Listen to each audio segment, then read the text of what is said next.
While I was battling pneumonia at home, Alex casually signed the insurance papers I'd left on the kitchen counter without reading them. 3 days later, he was screaming in Tobias Bennett's office when he realized they were divorce papers, and that my lawyer was the ex-boyfriend he'd always been jealous of, now one of the most feared attorneys in the state. The fluorescent lights of my bedroom felt harsh against my fever-flushed skin. The pneumonia had taken residence in my lungs for over a week, making each breath a conscious effort. The doctor had prescribed bed rest, antibiotics, and patience. Before we jump back in, tell us where you're tuning in from, and if this story touches you, make sure you're subscribed, because tomorrow I've saved something extra special for you. But patience had long abandoned me in this marriage. I watched through half-lidded eyes as Alex moved around our bedroom, his attention focused entirely on his reflection in the mirror as he adjusted his tie. Not once did he glance toward the bed where I lay shivering despite the extra blankets. Not once did he ask if I needed water, medication, or simply a comforting touch. "I've got that conference in Chicago this weekend," he announced to his reflection, rather than to me. "I'll be back Tuesday or Wednesday, depends on how the networking goes." His tone suggested networking wasn't the only thing he had planned. I nodded weakly, though he wasn't looking to see my response. This was our routine now. Him speaking, me acknowledging, neither of us truly connecting. The space between us in our king-sized bed had become a canyon over the years, too wide to bridge with small talk and obligatory kisses goodbye. "There are some insurance papers on the kitchen counter," I said, my voice raspy from coughing. "Can you sign them before you go? It's the healthcare proxy I told you about." He checked his watch, impatience flashing across his features. "Fine. Where do I sign?" "I've marked the spots with sticky tabs. Yellow ones." He nodded, already mentally. "Gone from our conversation, from our bedroom, from our marriage. I'll do it now. Don't want to miss my flight." As he left the room without another word, without so much as a glance back at me, something hardened in my chest that had nothing to do with the infection in my lungs. This coldness, this indifference, it had been building for years. The forgotten anniversaries, the late nights at the office, the mysterious weekend trips that always seemed to coincide with times I needed him most. I heard his expensive leather shoes clicking against our hardwood floors, then the sound of papers rustling. In the kitchen, the scratching of his pen. The finality of what he was actually signing sent a small, unexpected thrill through me. "Done," he called out, his voice already distant as the front door opened. "Call Donna if you need anything." The door closed with a decisive click, and silence enveloped our home. I closed my eyes and exhaled slowly, feeling the weight of years lift from my shoulders. He hadn't even read what he was signing. Hadn't noticed that beneath the innocuous top sheet about healthcare proxies lay divorce papers meticulously prepared by Tobias Bennett, the most ruthless divorce attorney in the state. And coincidentally, the man I'd dated before meeting Alex, fact my husband had never fully made peace with. I reached for my phone on the nightstand, my fingers trembling slightly as I typed out a message. "It's done." He signed without reading a single page. Tobias's response came almost immediately. "Not surprised. I'll file first thing Monday. How are you feeling?" I stared at the screen, considering the multiple layers of that question. The pneumonia had left me physically weakened, but something else was stirring inside me. Something that felt remarkably like strength. "Better than I have in years," I replied. And it was true. As I lay there in my sickness, I felt more alive than I had in all. The years of my slowly dying marriage, Alex had no idea that while he was flying to Chicago, likely to meet the woman whose perfume occasionally clung to his shirts, he was already legally separated from me. He had no idea that I had discovered the offshore account where he'd been, hiding money for years.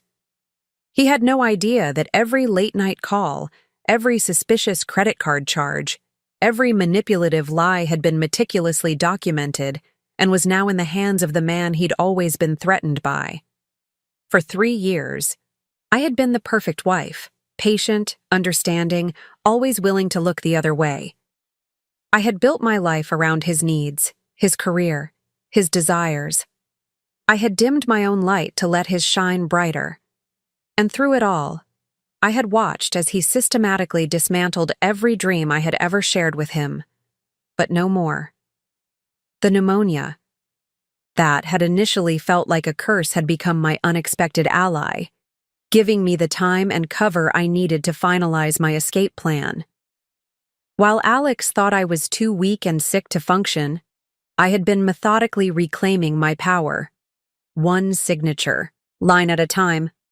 I pulled the covers up to my chin, allowing myself a small smile despite the ache in my chest. In 3 days, Alex would return from Chicago, probably bearing a generic gift to ease his conscience. He would stroll through our front door expecting everything to be exactly as he had left it.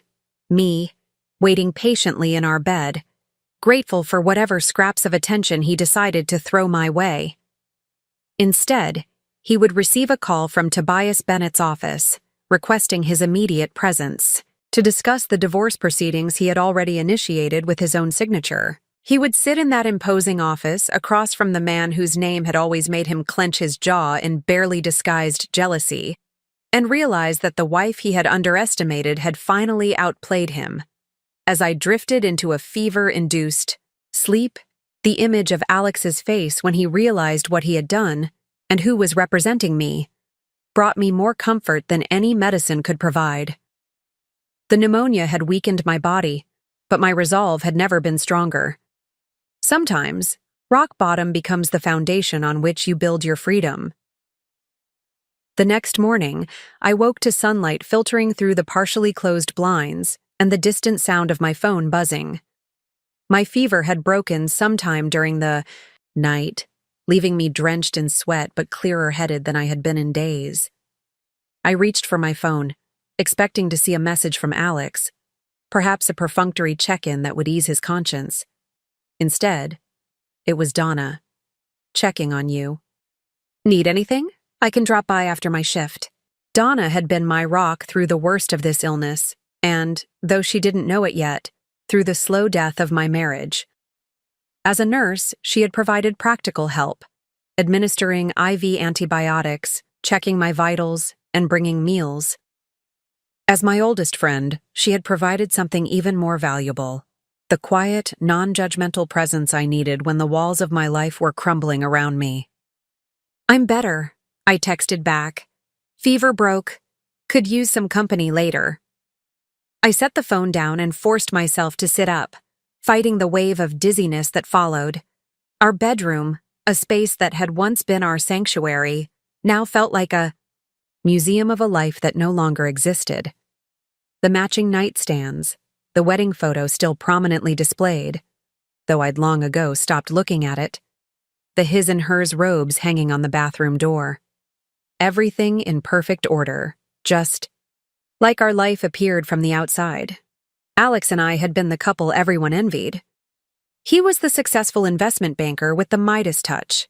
I was the accomplished art curator who had put my career on hold to support his. We attended the right parties, made the right connections, lived in the right neighborhood. Our life was a carefully constructed facade that had taken years to build and had been quietly crumbling for just as long. I shuffled to the bathroom, gripping the doorframe for support.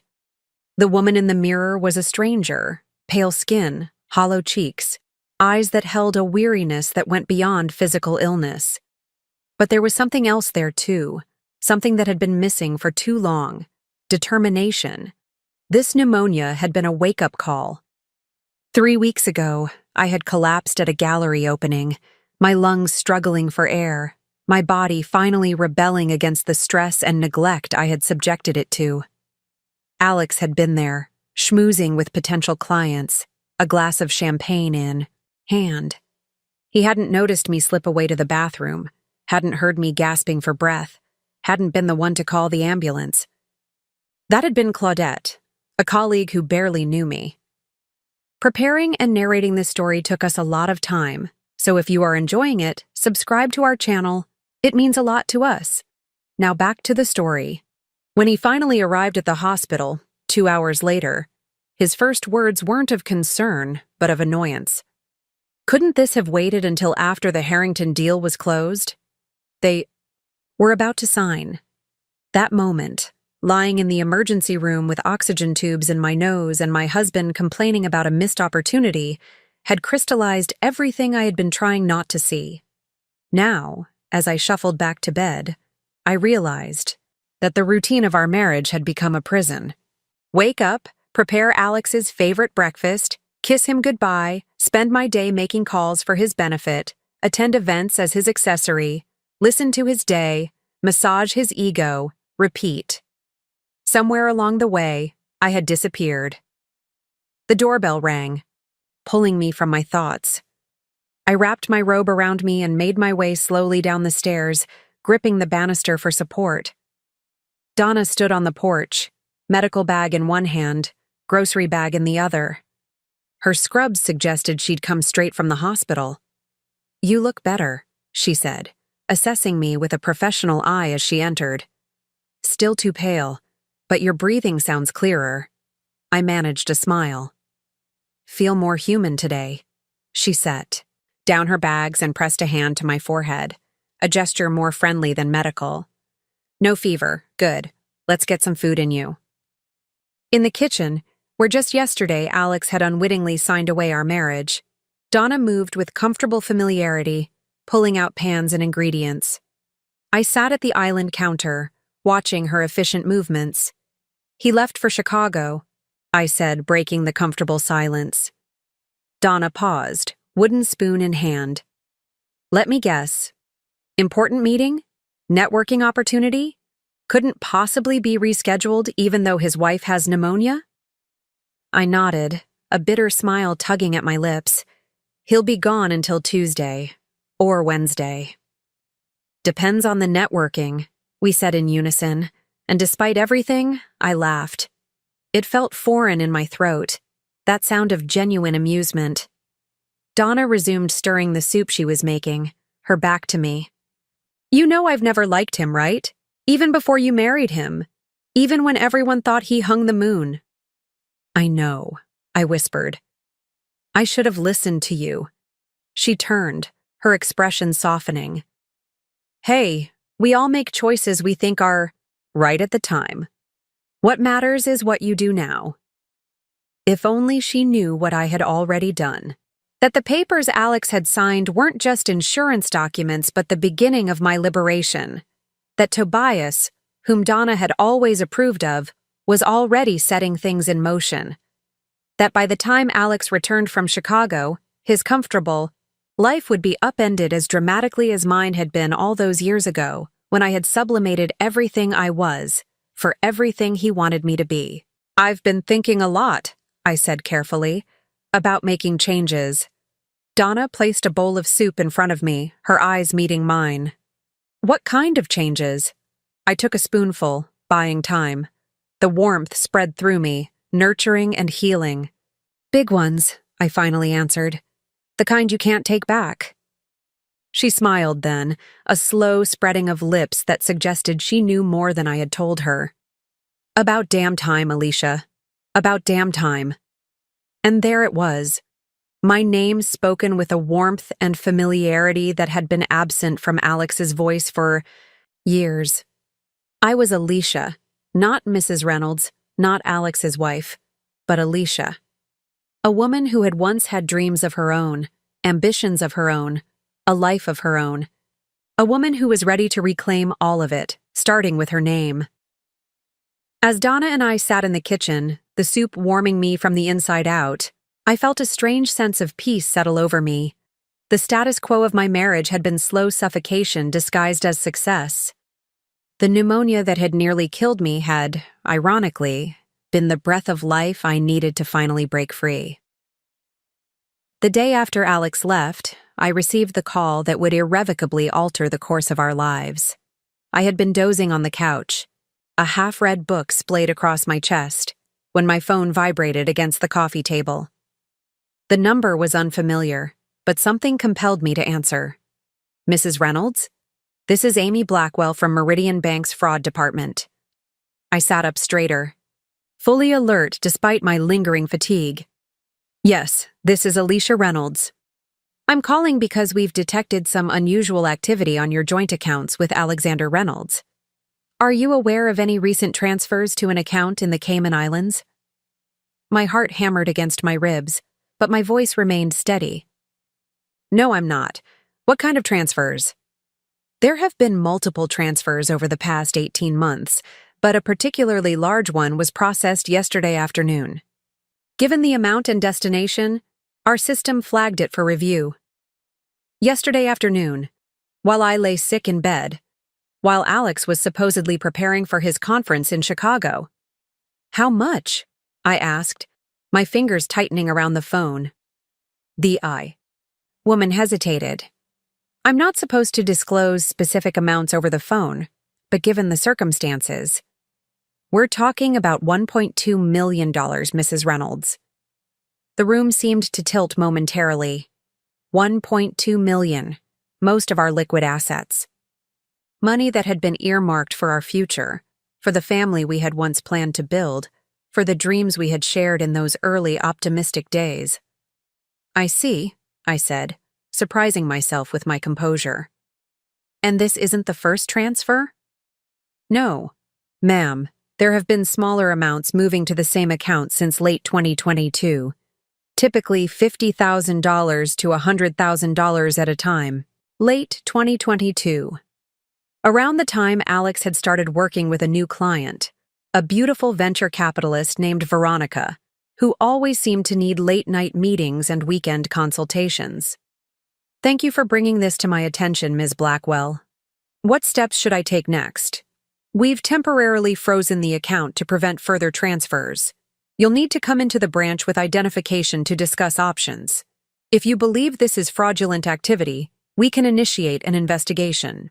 After ending the call, I sat motionless on the couch, the room silent except for the soft ticking of the grandfather clock in the hallway, a wedding gift from Alex's parents, who had never quite warmed to me. Each tick seemed to count down the seconds of my marriage, a marriage that had apparently been on borrowed time far longer than I had realized.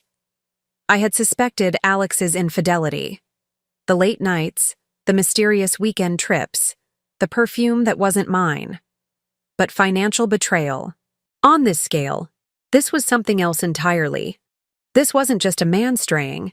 This was calculated, premeditated theft. From me. From our future. From the life we had supposedly been building together. With trembling hands, I pulled my laptop toward me and logged into our banking portal. The freeze on the account was evident immediately, a bold red banner across the top of the screen announcing, "Account temporarily unavailable. Please contact customer service." I bypassed it, navigating instead to our transaction history. There. It was, in stark black and white, $200,000 transferred to an account listed only as CRPS Holdings La Yaftat. The transaction had been processed at 3:42 p.m. yesterday, precisely when Alex had been standing in our kitchen, signing divorce papers he hadn't bothered to read. I scrolled back through months of statements, my nausea growing with each discovery. Amy Blackwell hadn't been exaggerating. Since late 2022, Alex had been systematically siphoning money from our joint accounts. Small enough amounts to avoid immediate detection, but large enough to accumulate into a substantial nest egg. His nest egg. With her. I closed the laptop, my mind racing despite the fog of illness still clouding my thoughts. This wasn't just about Alex's betrayal anymore. This was about survival. He was preparing to leave me, financially gutted and emotionally devastated. The Chicago trip wasn't just another weekend with his mistress. It was preparation for a new life that didn't include me. With a newfound urgency, I reached for my phone again. The number I needed wasn't saved. I had deleted it years ago at Alex's insistence. But some combinations of digits are impossible to forget, especially when they once meant everything. Tobias answered on the second ring. Alicia? Everything. All right with the papers? The papers are fine, I said, my voice steadier than I felt. But we have a complication. Alex transferred $1.2 million to an offshore account yesterday. The bank just called me. There was a brief silence before Tobias replied, his tone shifting from concerned ex-boyfriend to razor-sharp attorney. That's actually perfect timing. Did the bank freeze the account? Yes, but don't worry, he cut in. This works in our favor. It's evidence of financial misconduct during pending divorce proceedings. Even better that it happened the same day he signed the papers. I could almost see him, sitting in his corner office at Bennett & Associates, his expression calculating, as he adjusted his strategy. The man I had once loved and still trusted was now the weapon I needed to protect myself from the man I had married. What do I need to do? I asked. Nothing right now. Stay put. Focus on getting better. I'll send Owen over with documents for the bank, temporary power of attorney that will let us access records without you having to leave home. We'll expedite the emergency hearing. Owen was Tobias's investigator, a former forensic accountant with a knack for following money trails. If anyone could unravel Alex's financial web, it was him. Tobias, I said, my voice finally betraying a hint of the turmoil within. He's taken almost everything. No, Tobias corrected gently. He's tried to. There's a difference. And Alicia? He's not going to get away with it. I promise you that.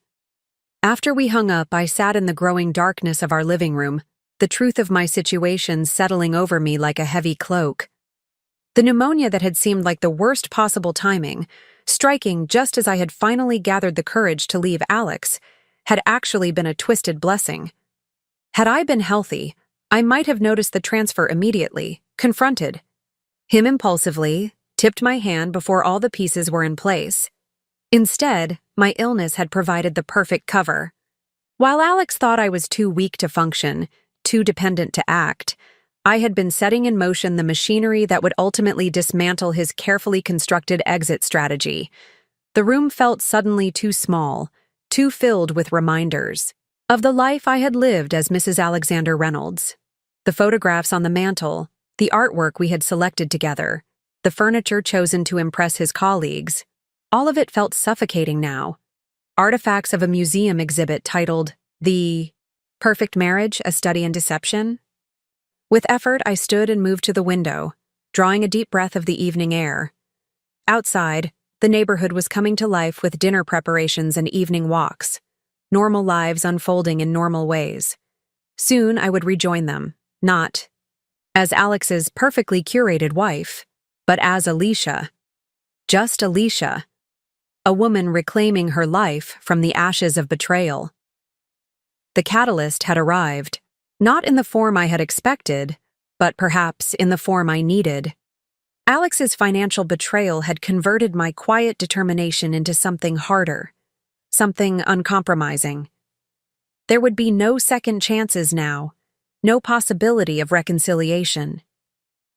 The man who had vowed to cherish me in sickness and in health had instead chosen to rob me while I struggled to breathe. It was time to show him exactly who he had underestimated. That night, sleep eluded me despite my body's exhaustion. I lay awake in our California king bed, a bed that had never felt so vast and empty, staring at the shadows that danced across the ceiling as passing cars illuminated the room through the half-drawn curtains. My mind replayed the bank representatives' words on an endless loop.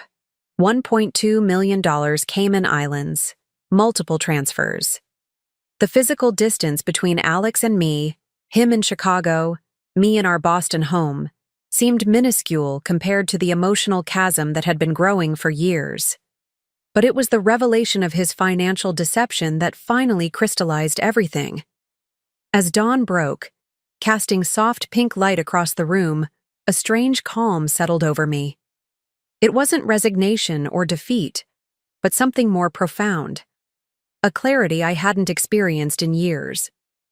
For the first time since our marriage began its slow decay, I could see the full picture without the distortions of hope or denial. I slowly sat up, wrapping myself in the cashmere throw that Donna had brought me. My lungs still ached with each deep breath, but the fog in my mind had lifted.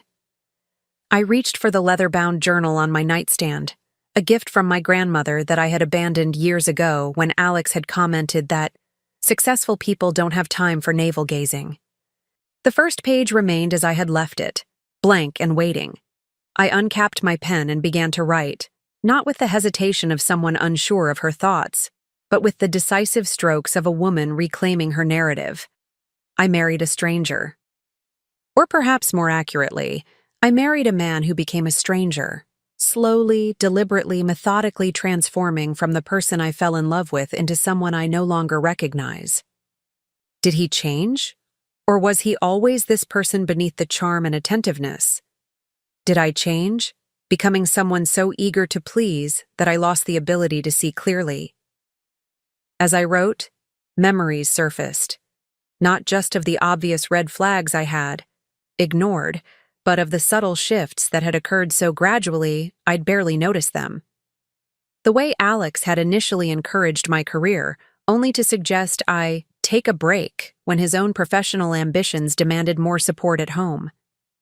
The way he had slowly isolated me from friends who asked too many questions or showed too much concern. The way he had praised my independence in our courtship, only to systematically dismantle it after our vows. I recalled our 5th anniversary.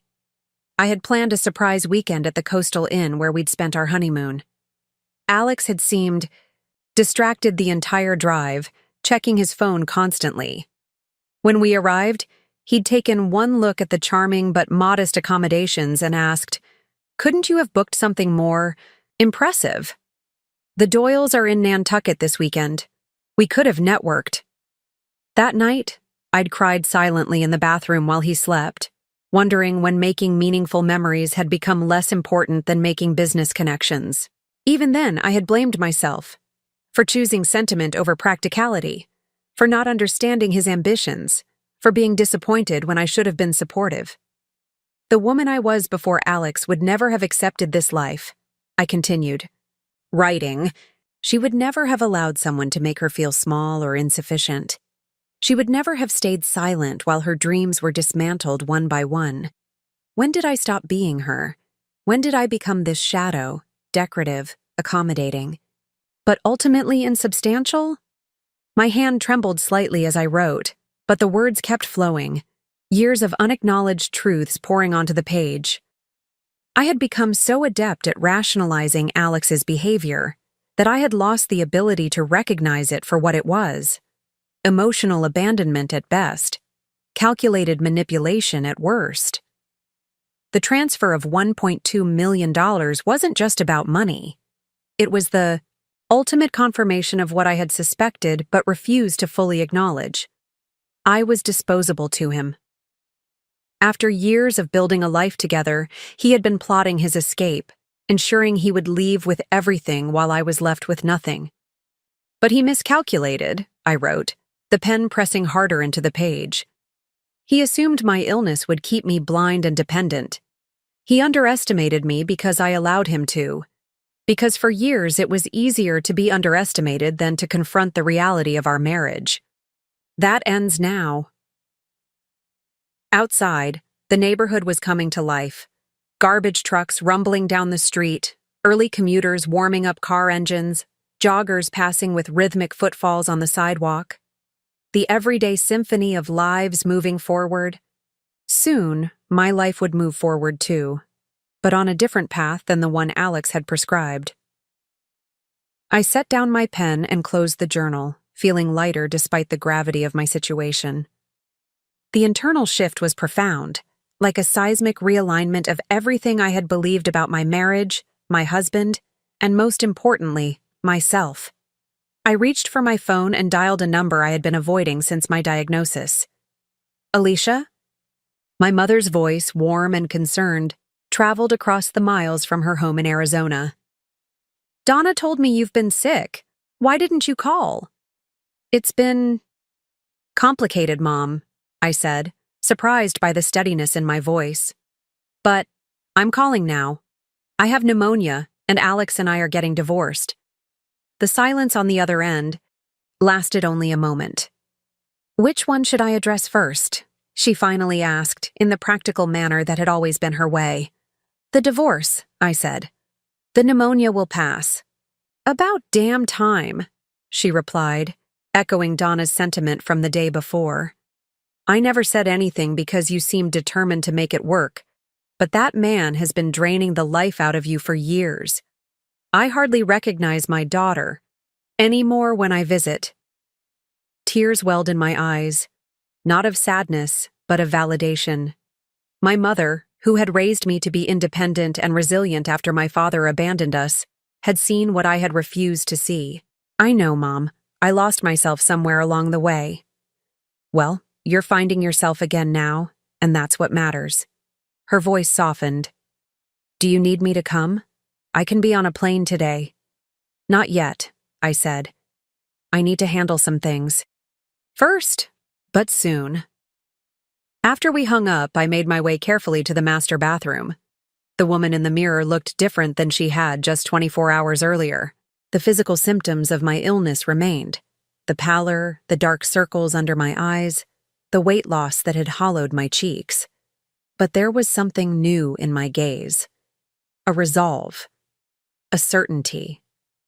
For years, I had been living with a slow-growing cancer in my marriage, ignoring the symptoms until they became too severe to dismiss.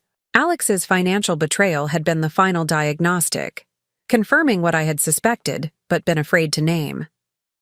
Now that I knew, truly knew, there was only one course of treatment: complete excision. The revelation wasn't just that my husband had betrayed me. It was that I had betrayed myself by staying, by making excuses, by shrinking to fit the space he had allocated for me in his life. The woman who had once curated museum exhibits celebrating female artists who defied convention had somehow accepted a conventional cage of her own making. No more, I whispered to my reflection, the words both a promise and a battle cry. In my weakened physical state, with pneumonia still rattling in my lungs, I had never felt stronger. The fever had burned away my illusions, leaving only the essential truth. I deserved better, and I was going to claim it. By mid-afternoon, I had enough energy to make my way downstairs and settle on the living room sofa. The house felt different now, no longer a beautifully designed prison, but a temporary way station on my journey toward freedom. I pulled a photo album from the built-in bookshelf, blowing dust from its cover. When was the last time I had looked at these pictures? 2 years? 3? I opened it to find our wedding photos staring back at me. Alex and I on the steps of the Boston Public Library, me in ivory lace, him in a tailored tuxedo. Both of us beaming. Both of us certain that we had found our forever. I traced my finger over my younger face.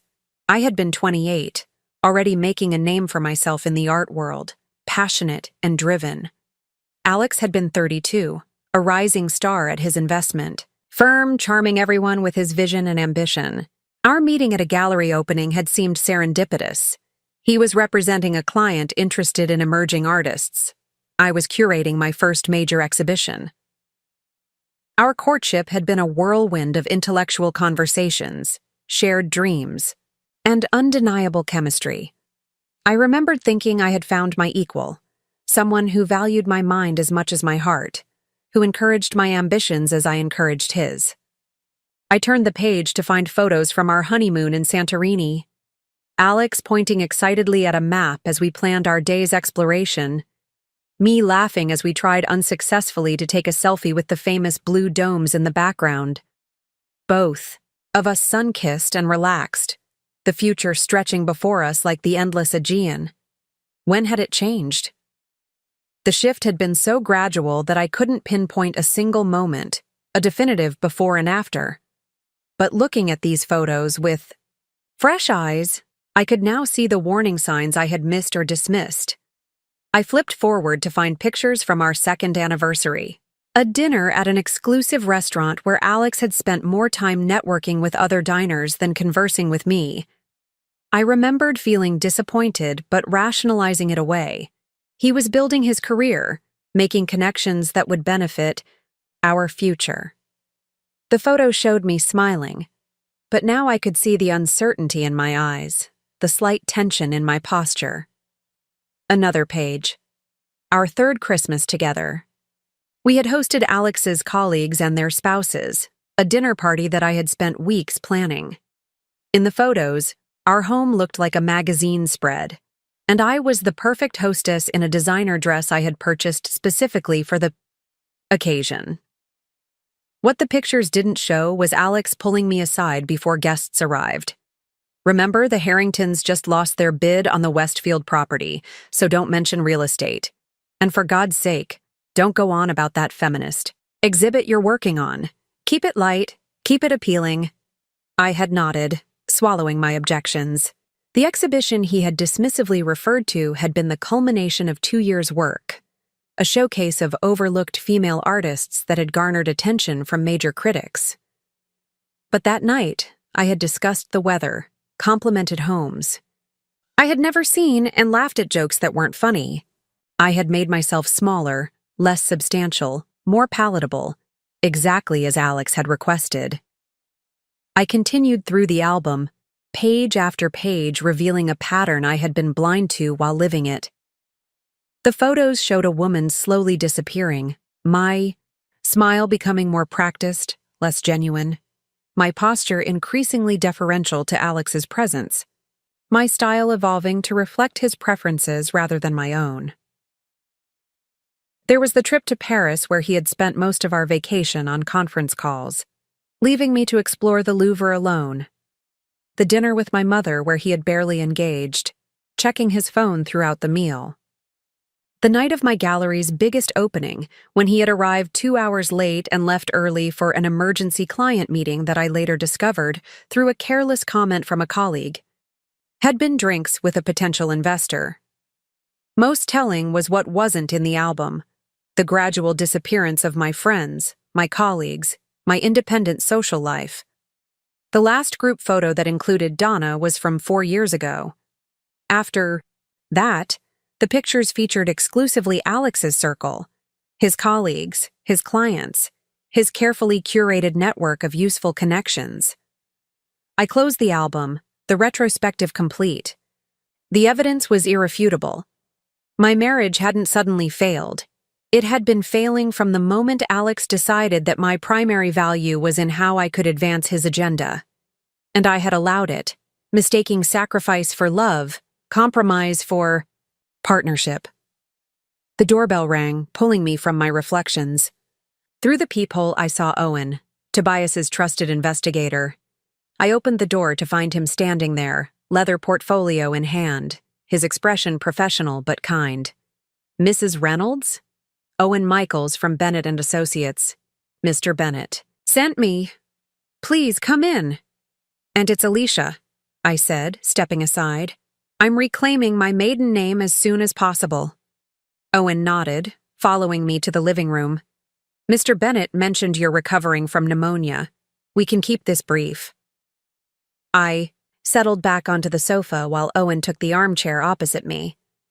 Tobias said you have documents for me to sign? Yes. Temporary power of attorney for the banking records and an affidavit regarding the transfer you discovered. He opened his portfolio, extracting several neatly organized papers. But first, I'd like to ask a few questions about your husband's financial activities, if you're feeling up to it. I nodded, suddenly eager to piece together the puzzle of Alex's betrayal. What do you need to know? When did you first notice any changes in your husband's spending habits or financial discussions? The question sent me back through the timeline once more. Last year, he suggested we consolidate our accounts for tax efficiency. He presented it as a strategy recommended by his firm, but he was insistent in a way that seemed off. I paused, remembering the conversation over dinner. Before that, he started discouraging me from discussing our finances, said it stressed him out to rehash work at home. Owen made notes, his expression revealing nothing. And when did he begin traveling? More frequently? The Chicago trip started about 18 months ago, around the time he began working with Veronica Lindstrom's venture capital firm. I felt my cheeks flush, not with embarrassment, but with anger at my own naivety. I'm guessing she's more than a client. We're looking into all his connections, Owen replied diplomatically. What about purchases? Any significant spending that seemed unusual? I thought about the credit card statements I had stopped reviewing at Alex's request. He bought a new watch about a year ago, a Patek Philippe that cost more than my car. Said it was necessary for client perception, and there were hotel charges in Chicago that seemed excessive, even for luxury accommodations. Owen's pen moved methodically across his notepad. One last question. Did your husband ever mention investments or business interests outside the country? The question triggered a memory, a dinner party conversation I had nearly forgotten. Not directly to me, but at a gathering last fall. He was discussing offshore opportunities with a colleague. They stopped talking when I approached, but I heard him mention something about asset protection and Cayman banking laws. I assumed it was related to a client. Owen's expression shifted slightly, the first crack in his professional veneer. That's extremely helpful, Alicia. The timing aligns perfectly with the first transfers we've identified.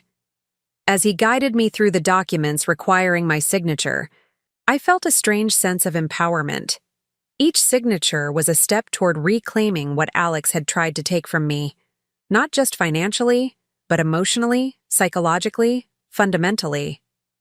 When Owen finally stood to leave, portfolio now filled, with signed documents, he paused. Mr. Bennett wanted me to assure you, what your husband has done constitutes financial fraud during pending divorce proceedings. The judge will not look kindly on it. I nodded, rising shakily to walk him to the door. Thank you, Owen, not just for the legal assistance, but for... I searched for the right words, for treating me like someone capable of understanding her own situation. He smiled then, briefly breaking his professional demeanor. Mr. Bennett speaks very highly of you, said you were always the smartest person in any room, including when he was in it. After Owen left, I returned to the sofa, the weight of retrospection heavy but clarifying. The album had shown me the past I had lived. The documents I had just signed would help secure the future I deserved. That evening, as dusk settled over Boston, my phone rang with Alex's ringtone, a sound that once quickened my pulse with anticipation but now triggered a wave of revulsion. I stared at the screen, watching it illuminate with his name and the photo I had taken of him last Christmas. Smiling confidently in front of our elaborate tree, glass of scotch in hand, the very picture of success and contentment. For a moment, I considered letting it go to voicemail. The old Alicia would have. The Alicia who avoided confrontation, who measured her words carefully to avoid upsetting him. But that woman was fading more with each passing hour. I answered on the fourth ring. Hello, Alex. Hey, babe. His voice carried the false cheer he reserved for when he was with others. I could hear ambient noise in the background, clinking glasses, muted conversation, soft music. How are you feeling? Any better? Much better, I replied, surprised by the steadiness in my voice. The fever's gone. I've been quite productive. Today, actually. That's great, he said, distracted. Listen, I'm in the middle of dinner with the Lindstrom team. Just wanted to check in. The conference is going well. We're making real progress with the Asian market strategy. I wondered if Veronica was sitting beside him, perhaps wearing the earrings he had purchased with our joint credit card last month, the ones delivered to his office that he didn't know I knew about. I'm sure you are, I said, infusing my voice, with just enough sweetness to mask the bitterness beneath. The Cayman banking laws must be fascinating. There was a split second of silence, barely perceptible to anyone who didn't know him well, but unmistakable to me. What? Nothing important, I replied lightly. Just something I remembered from a conversation you had at the Harringtons' dinner last fall. About asset protection. Another beat of silence. Longer this time. That was about a client, Alicia. Of course it was. I paused, savoring the moment. Oh, by the way, Meridian Bank called today. Something about unusual activity on our accounts. I told them I'd come in to discuss it when I'm feeling stronger. His voice changed then, dropping to a near whisper. What did they say exactly? Just that there were some transfers they wanted to verify. Nothing to worry about, I'm sure. I mean, you handle our finances so capably. I could practically hear his mind racing, calculating how much I knew, how much the bank had revealed, how much time he had to rectify the situation. Look, I should probably call them directly, he said, his casual tone forced. It's probably just routine, but with the amounts we deal with, sometimes their system flags ordinary transactions. I'll handle it. No need, I replied. I've already signed the authorization forms. The bank examiner seemed quite interested in the pattern of transactions to CRPS Holdings. This time, the silence was profound. When he spoke again, his voice had lost all pretense of warmth. You're going through our financial records while I'm away working to support us? What's gotten into you, Alicia? The old me would have backpedaled immediately, apologizing for overstepping, accepting his implied accusation that I was being irrational or inappropriate. But that woman, the one who had gradually surrendered her autonomy to maintain peace, was no longer in control. Pneumonia, I said simply. It has a way of bringing clarity, almost like a fever dream where suddenly everything makes sense. The late nights, the weekend trips, the growing distance, the financial secrecy. It's remarkable how much you can see when you're forced to be still. You're not well, he said, his tone shifting to the condescending concern he had perfected over the years. The medications they've given you can cause confusion, paranoia. Even? We'll talk about this when I get home. You should rest. I almost laughed at the predictability of it, the immediate attempt to undermine my perception, to cast me as unstable and unreliable. How many times had this tactic worked before? How many legitimate concerns had I abandoned because he had convinced me I was being irrational? You know what's interesting, Alex? I kept my voice conversational, as if discussing an article I'd read. I've spent years doubting myself, questioning my instincts, deferring to your judgment. But it turns out I was right all along. You just made me believe I wasn't. This is ridiculous, he said, anger now bleeding through his carefully constructed facade. I'm cutting my trip short. We clearly need to talk face to face. I'll be on the first flight tomorrow. Don't bother, I replied. I won't be here. What are you talking about? Where would you go? You're sick, Alicia. You need to be home.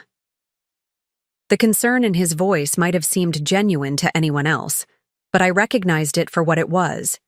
Panic at losing control of the situation, of me. I'm not going anywhere physically, I clarified. But the woman you're expecting to find when you return, the compliant, unquestioning wife who looks the other way while you dismantle our life together, she's gone. She's been gone for a while now, actually. I just finally noticed. The background. Noise on his end had faded, suggesting he had moved to a more private location. You're being dramatic. Whatever you think is happening is exactly what's happening, I finished for him. And here's something else that's happening. Those papers you signed before you left? They weren't insurance documents. What?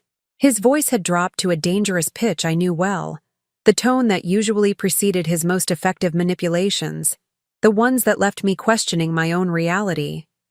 They were divorce papers, Alex, meticulously prepared by a lawyer who knows exactly what he's doing.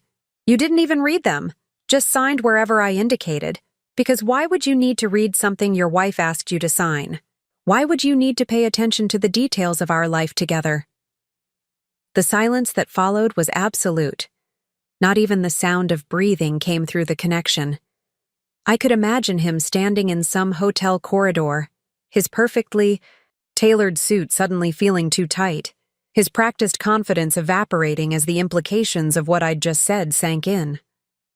"You're lying," he finally managed, but the uncertainty in his voice told me he was already reviewing the memory, already wondering if he had indeed been so careless, so arrogant, so certain of his control that he had signed away his marriage, without realizing it.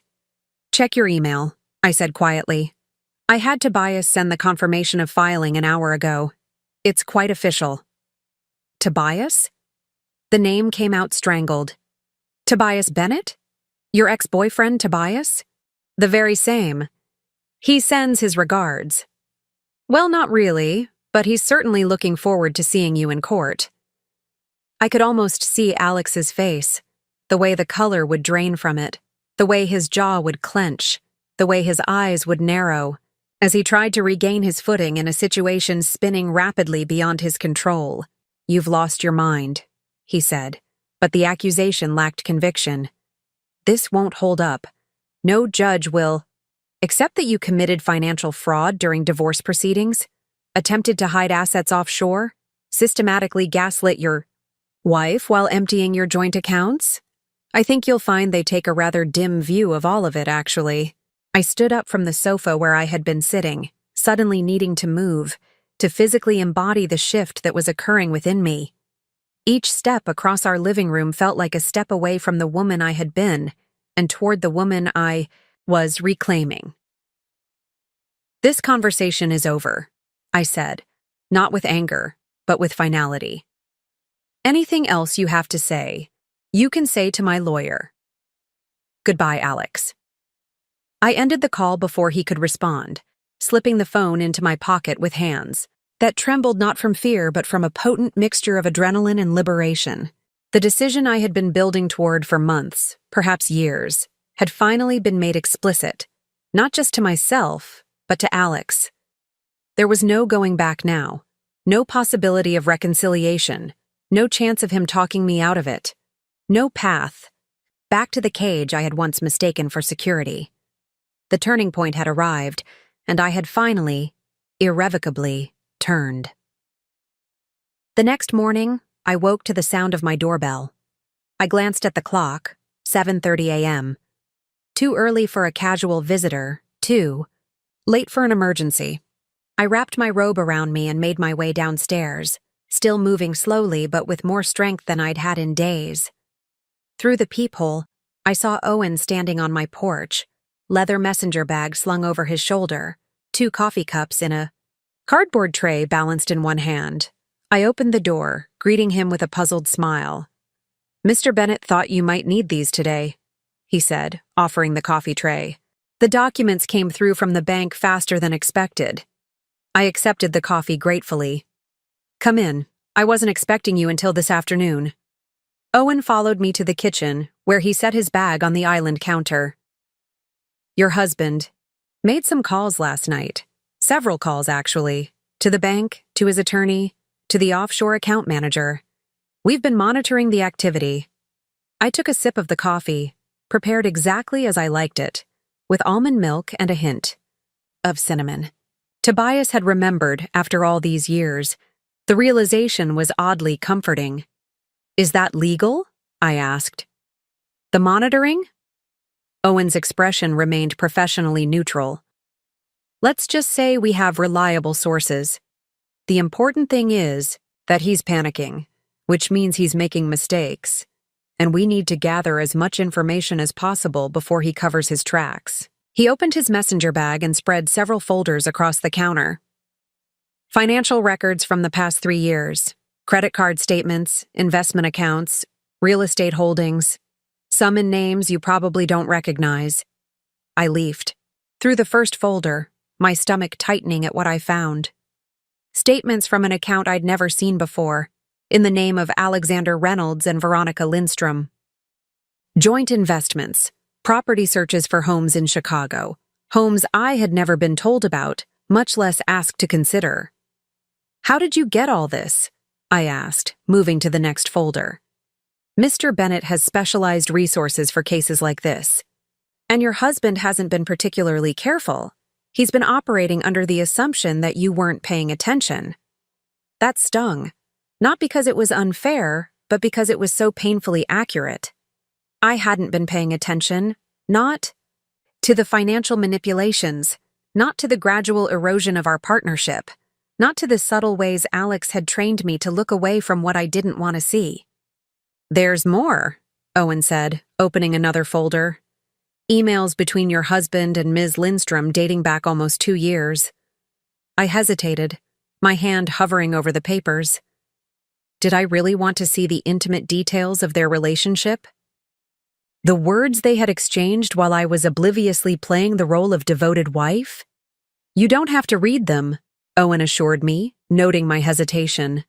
But they contain discussions about financial planning that will be relevant to your case. I steeled myself and began scanning the emails. Most were mundane, discussions about investments, property viewings, scheduling arrangements. But scattered among them were personal exchanges that confirmed what I had suspected. Their relationship was far more than professional. Miss waking up next to you. 3 more days and we won't have to hide anymore. She doesn't suspect anything. Too caught up in her gallery projects to notice my schedule. The Cayman account is almost ready.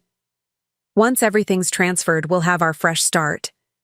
Each message was like a physical blow, but I forced myself to continue. This wasn't just about gathering evidence for the divorce. It was about facing the truth I had been avoiding for too long. There's something else you should see, Owen said, opening his laptop. Your husband's recent search history from his work computer. He turned the screen toward me. The list was revealing in its desperation. Can divorce papers be invalidated if signed under false pretenses? How to reverse bank account freeze. Tobias, Bennett attorney track record, challenging offshore account disclosure and divorce, flights from Chicago to Boston today. He's looking for loopholes, I said, a strange calm settling over me. Ways to undo what's been done. Yes, but he won't find them, Owen replied. Mr. Bennett was extremely thorough. The papers you had him sign were legally binding, properly witnessed and notarized after his signature was obtained. The financial fraud evidence is substantial. And most importantly, we moved quickly enough to freeze the assets before he could further conceal them. I closed the email folder, having seen enough. What happens next? We continue gathering information, financial records, communications, witness statements from anyone who can corroborate the timeline of events. Mr. Bennett has scheduled an emergency hearing for Friday morning regarding the financial aspects of the case. And Alex? When will he be served with the official notice? Owen checked his watch. The process server should be meeting his flight at Logan in approximately 3 hours. I couldn't help but imagine the scene. Alex, striding confidently through the terminal, perhaps rehearsing the manipulative arguments he would use to regain control of me and our marriage, only to be stopped by a stranger handing him legal documents confirming that his carefully constructed world was crumbling. There's one more thing we need, Owen said, pulling out a small digital recorder. Your statement, in your own words, about when you became aware of the financial deception and your understanding of the divorce papers he signed. I nodded, suddenly grateful for my legal background before I'd left my career to support Alex's. I understood the importance of establishing my credibility and timeline. I'm ready, I said, sitting straighter despite the persistent ache in my lungs. Where should I begin? By late afternoon, Owen had departed with my recorded statement, leaving me with copies of the evidence folders and instructions to rest. But rest was impossible. My mind was too full, processing the concrete confirmation of what I had suspected, but never fully allowed myself to acknowledge. I was brewing tea in the kitchen when my phone chimed with a text from Donna. Stopping by. In 20, bringing soup. No arguments. When she arrived, bearing not just soup but also fresh flowers and a stack of magazines, her eyes immediately went to the folders spread across my kitchen island. Well, someone's been busy, she said, setting down her offerings. You look better. Still pale, but your eyes have that spark again. I managed a smile, the first genuine one in days. I feel more like myself than I have in years. Donna raised an eyebrow as she unpacked the soup container. Does this have anything to do with those very official-looking papers? I hesitated, then decided Donna deserved the truth. She had been witnessing the slow disintegration of my marriage for years, offering quiet support without judgment. Alex signed divorce papers before he left for Chicago. He thought they were insurance documents. Donna froze mid-motion, soup ladle hovering over the pot she'd just placed on the stove. He what? And I discovered he's been transferring money to offshore accounts, over $1 million, with his girlfriend. The ladle clattered against the pot as Donna abandoned all pretense of food preparation and came around the island to where I sat. Start from the beginning, every detail. So I did. I told her about the bank's call, about the papers Alex had signed without reading, about Tobias Bennett and his investigator Owen, about the emails between Alex and Veronica, about the properties. In Chicago, about everything I had discovered in the past 48 hours. Donna listened without interrupting, her expression shifting from shock to anger, to a fierce, protective pride. When I finished, she reached across the counter and squeezed my hand. You magnificent, brilliant woman, she said. I've been waiting years for you to see who he really is. You knew? Not the specifics, but the pattern? She nodded. Everyone who loves you could see it, Alicia. The way he slowly isolated you, diminished you, made you doubt yourself. The way you stopped mentioning your own ambitions, started qualifying your opinions with Alex thinks or Alex says. But we couldn't tell you. You had to see it for yourself. The confirmation hit me harder than I expected. My transformation hadn't happened in isolation. Others had been witnessing it all along, concerned but powerless to intervene until I was ready to recognize the truth. There's something else, Donna said, hesitating. Something I probably should have told you a long time ago. I braced myself. What is it? 2 years ago, at that fundraiser for the Children's Hospital, the one Alex couldn't attend because of his emergency client meeting, I saw him at the Ritz with a woman. They were intimate, not just colleagues having a drink. I absorbed this, surprised by my lack of reaction. Veronica Lindstrom, blonde, expensively understated, looks like she does Pilates twice a day? Donna nodded. I almost told you then, but you were so excited about the gallery expansion, and Alex had just been so supportive of it. At least that's what you told me. I convinced myself maybe I was misinterpreting what I saw. You weren't, I said quietly. And he wasn't supportive of the expansion. He told me it was a waste of time and resources, but I went ahead anyway. It was the last time I did something significant without his approval. After that, it just seemed easier to conform. Donna turned back to the stove, stirring the soup with unnecessary vigor. I should have said something. We all should have. It wouldn't have mattered, I admitted. I wasn't ready to hear it. I was still too invested in the illusion. We fell, silent. The only sound, the gentle bubbling of soup and the ticking of the kitchen clock, the one Alex had insisted we replace because the original, which I had loved, was too quaint for a home of this caliber.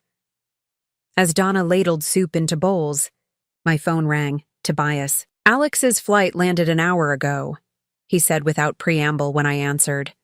He's been served. His attorney has already called me demanding an immediate meeting.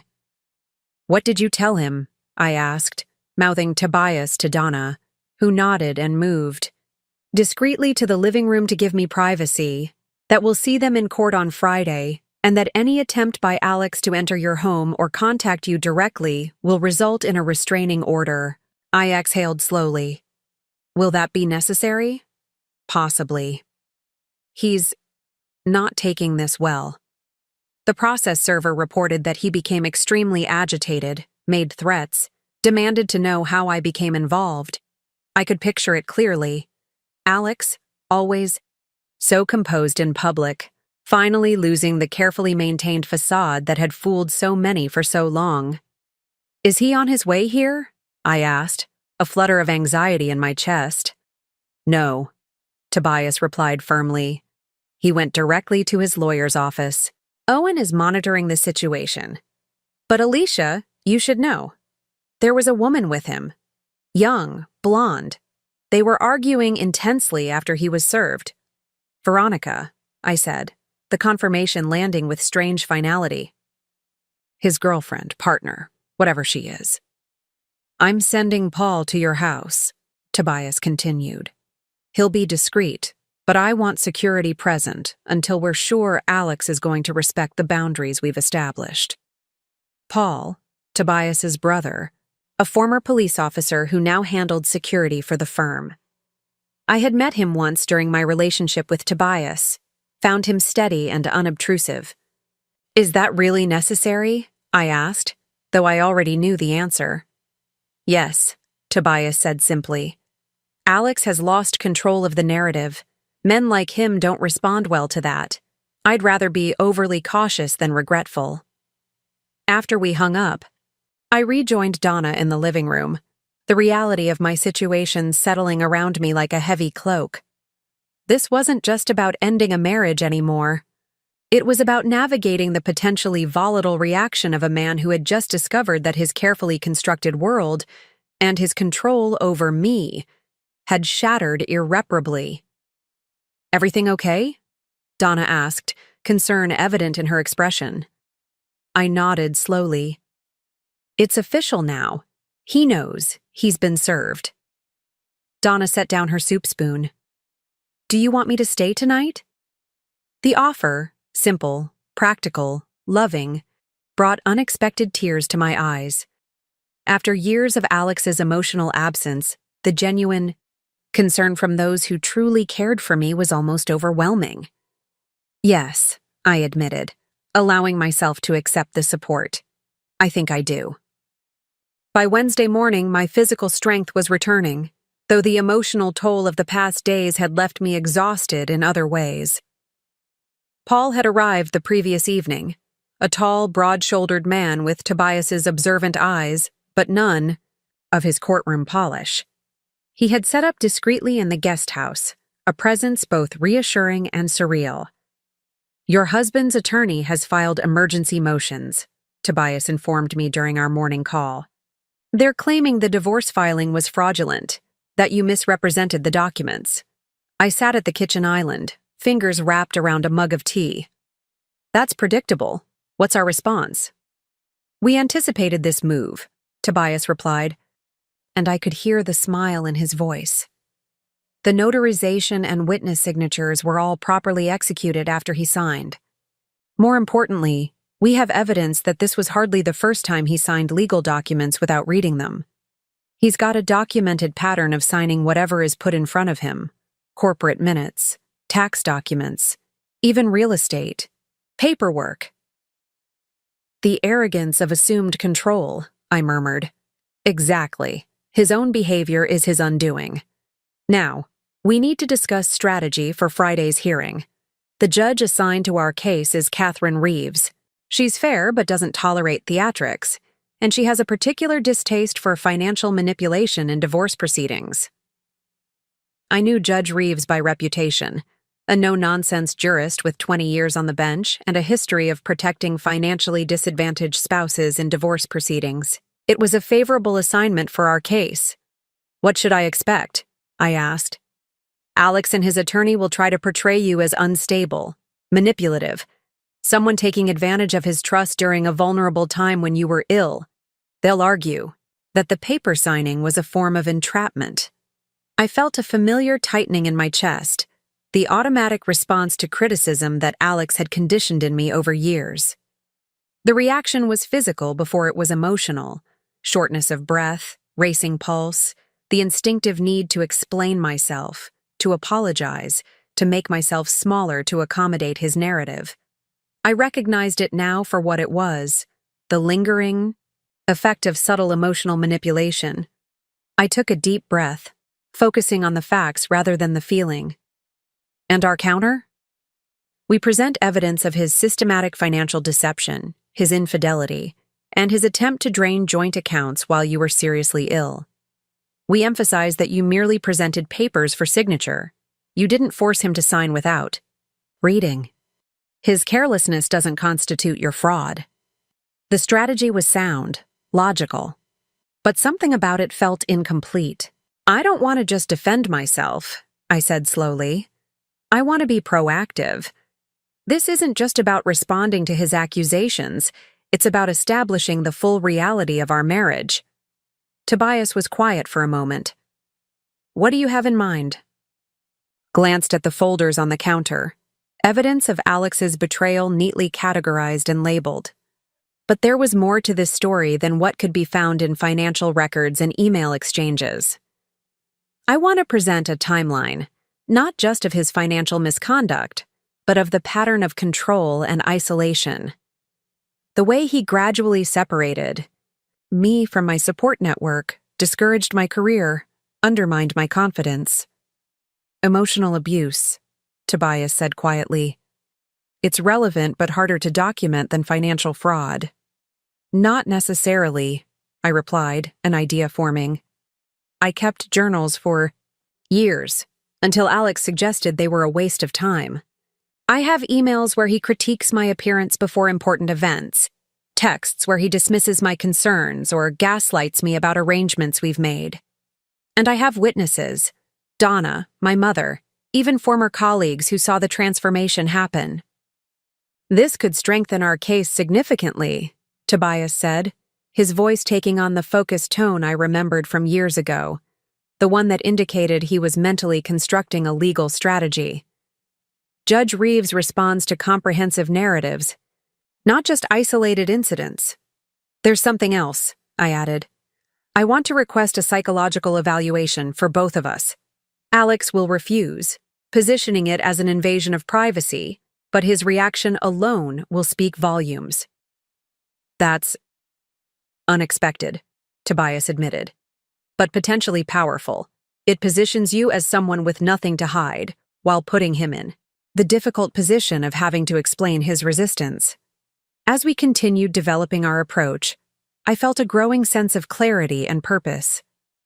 This wasn't just about winning a legal battle or securing a favorable financial settlement. It was about reclaiming my narrative, the truth of what had happened in my marriage and who I had been forced to become within it. By the time our call ended, we had outlined a comprehensive strategy that went beyond reactive defense to proactive revelation. I would not merely be responding to Alex's accusations. I would be telling my complete story, the gradual erosion of my autonomy, the subtle but persistent undermining of my confidence, the systematic isolation that had left me vulnerable to his control. Donna returned mid-morning with groceries and a determined expression.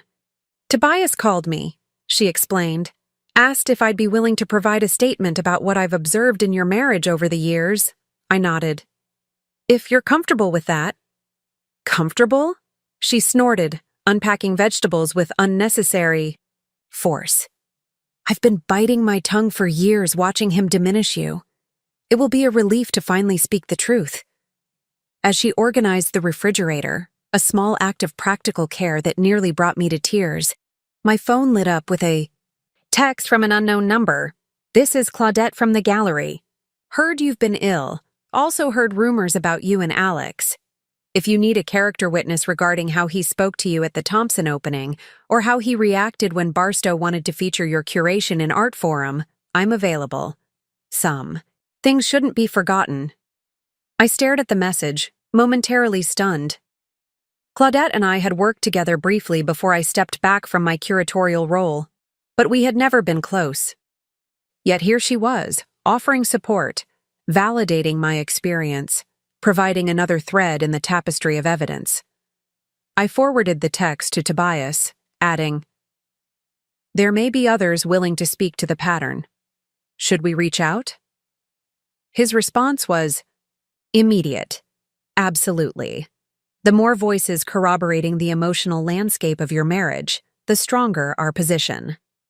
By late afternoon, Owen had arrived with additional documentation, bank statements showing suspicious transfers dating back further than we had initially discovered, credit card receipts for jewelry never given to me, reservations at restaurants I had never visited. "We're building a compelling case," he assured me, arranging the documents in meticulous order. "But Mr. Bennett believes personal testimony will be equally important. The financial evidence demonstrates what he did. The personal accounts will illuminate who he is." As Owen walked me through the documents, explaining the legal significance of each one, I felt a strange sense of detachment. These papers, cold, factual, irrefutable, told the story of my husband's betrayal in black and white. But they couldn't capture the human cost of that betrayal, the lonely nights, the diminished self-worth, the gradual surrender of my own identity to maintain the peace. That part of the story would come from me, from my voice, finally unsilenced and ready to speak the truth. Thursday morning arrived with a clarity I hadn't experienced in years. My lungs still ached when I breathed deeply, but the mental fog that had enshrouded me for so long, the constant second-guessing, the careful modulation of my thoughts and feelings to accommodate Alex's expectations, had lifted completely. Stood in our walk-in closet, surveying the carefully curated wardrobe that Alex had gradually shaped through gifts that replaced items he deemed unsuitable. The designer suits in muted colors that wouldn't overshadow his presence at events. The conservative dresses that projected the appropriate image of an investment banker's wife. The sensible heels that wouldn't make me taller than him in photographs. Methodically, I began removing them from their hangers, sorting them into piles. Donate, consign, keep. The keep pile was noticeably smaller, only items I had chosen for myself, pieces that reflected my taste rather than Alex's specifications. Donna arrived as I was filling the third donation bag. She surveyed the scene with approval. "About time. I never understood why you let him turn you into a banker's mannequin." "I didn't either," I admitted. "Not until now. We worked together, emptying the closet of the person I had been molded to become. When the task was complete, only a fraction of the clothing remained, but every piece was genuinely mine." By midday, Tobias called with updates on our strategy implementation. We've filed the additional affidavits from Donna and Claudette. 3 more of your former colleagues have come forward with statements about Alex's controlling behavior at work functions. Your mother's statement arrived this morning, remarkably detailed for someone who only saw you a few times a year. "She noticed more than I realized," I said, thinking of my mother's text from the previous night. "I kept a record of every time he diminished you in my presence. Date, time, exact words. Never thought I'd get to use it." "The psychological evaluation request has been filed as well," Tobias continued. "As expected, Alex's attorney has already objected, claiming it's unnecessary and intrusive." "And the financial investigation?" "Proceeding exactly as planned. The forensic accountant has traced most of the missing funds. Alex made a critical error yesterday, tried to access the frozen accounts again, which triggered additional security protocols. The bank has provided complete documentation of his attempts to circumvent the hold. Each piece of news confirmed that our strategy was working. We weren't just responding to Alex's moves, we were anticipating them, channeling his predictable reactions into further evidence of his character and intentions. "There's one more thing," Tobias added, his tone shifting slightly.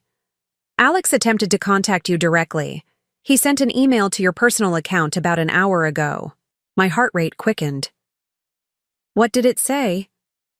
"The usual manipulation. Claims he's worried about your mental health, suggests you're being influenced by people who don't have your best interests at heart, namely me. Offers to forgive your actions. If you dismiss the divorce petition immediately, Says he knows you're not yourself because of your illness. I almost laughed at the predictability of it. Alex's playbook had always been consistent. Undermine my perception, question my judgment, position himself as the reasonable party willing to overlook my transgressions. It had worked countless times before, causing me to doubt myself, to apologize for legitimate concerns, to retreat from confrontation. Forward it to Owen for the documentation file, I instructed. It's perfect evidence of his tactics. After the call ended, I moved to the home office, Alex's domain, where he had insisted on keeping all our important documents organized in a system only he fully understood.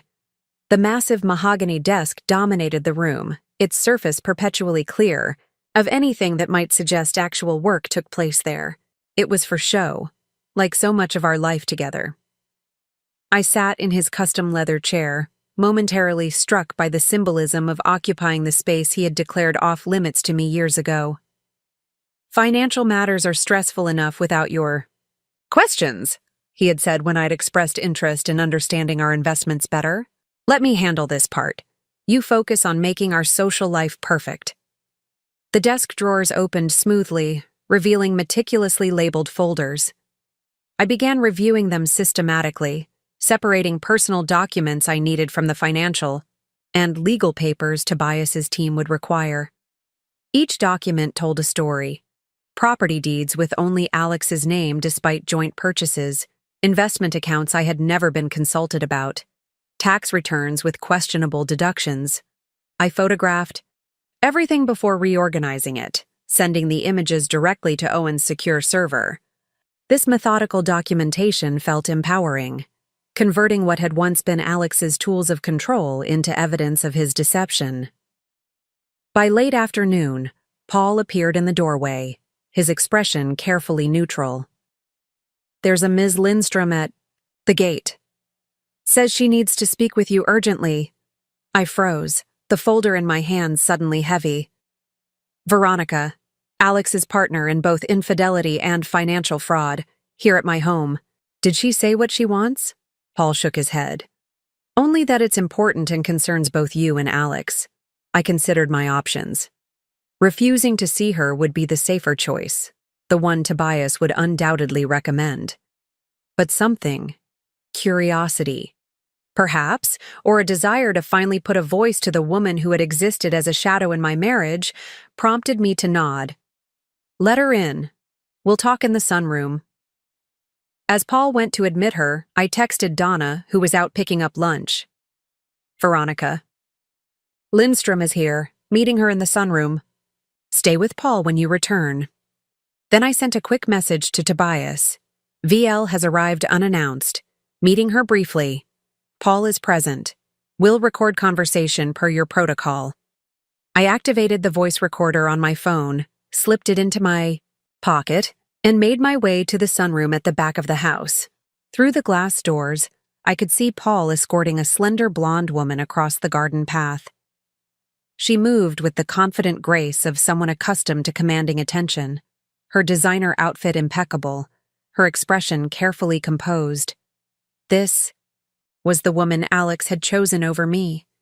Or perhaps more accurately, the woman who represented what Alex had always wanted. Someone who complimented rather than challenged his vision of himself.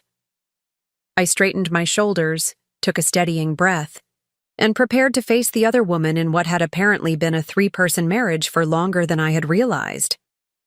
The meeting with Veronica had been brief, but revelatory. She hadn't come as Alex's advocate, but as a woman experiencing her own awakening. The offshore accounts she'd explained weren't just about hiding assets from me. Alex had been systematically skimming from her investment firm as well. When confronted with evidence of his deception after receiving the divorce papers, he had turned on her, employing the same gaslighting techniques that had kept me compliant for years. I thought I was special, she had said, her composure cracking slightly.